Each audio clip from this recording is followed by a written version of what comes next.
J'irai à Wuhan et la suite d'une réflexion, d'un travail, d'un ressenti que j'ai exprimé déjà en tant qu'artiste par un journal en bord de confinerie, puis des déconf.com qui relie notre intériorité à ce monde qui se réouvrait pendant le déconfinement.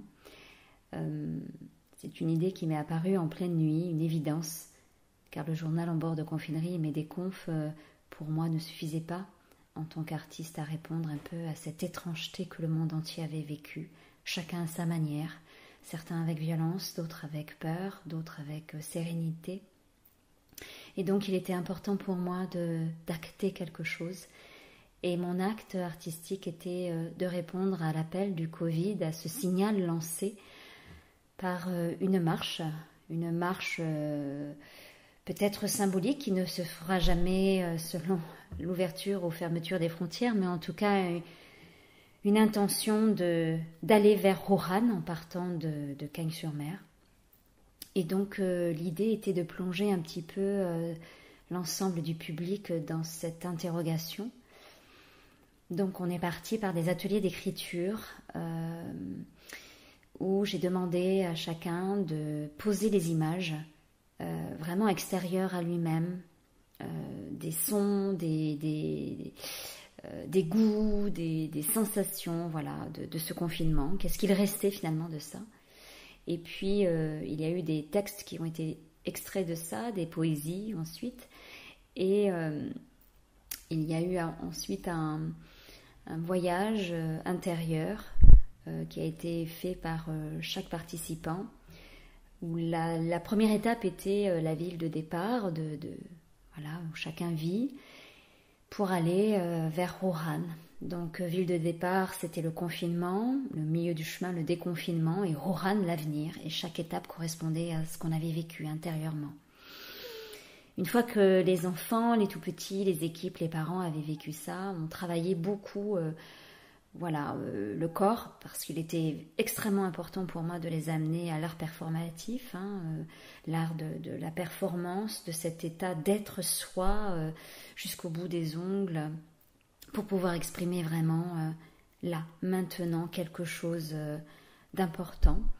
Donc on a travaillé énormément sur le corps, sur la voix, sur l'écoute, et nous avons voulu aussi filmer une marche virtuelle qui part de l'ouest et qui va vers l'est, forcément donc de France pour aller à Wuhan.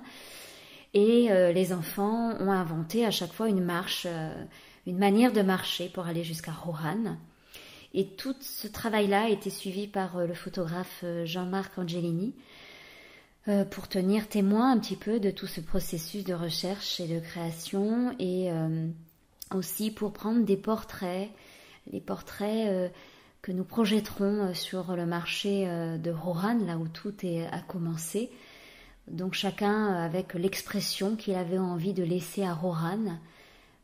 Ça pouvait être la colère, la joie, l'étonnement. Voilà, chacun avait sa liberté. Et pour revenir à ce projet, donc j'irai à Wuhan, je compte vraiment y aller.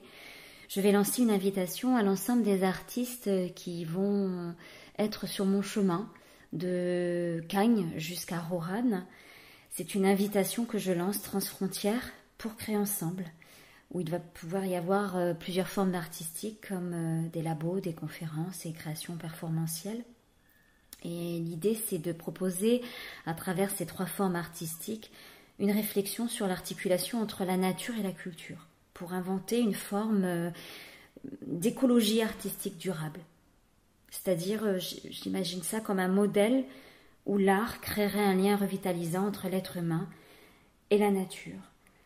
Donc, cette route vers Wuhan, c'est un chemin à la fois réel et symbolique vers un futur à inventer. Comment l'humain trouve-t-il des solutions dans sa propre nature et dans la nature qui l'environne lorsqu'il est contraint?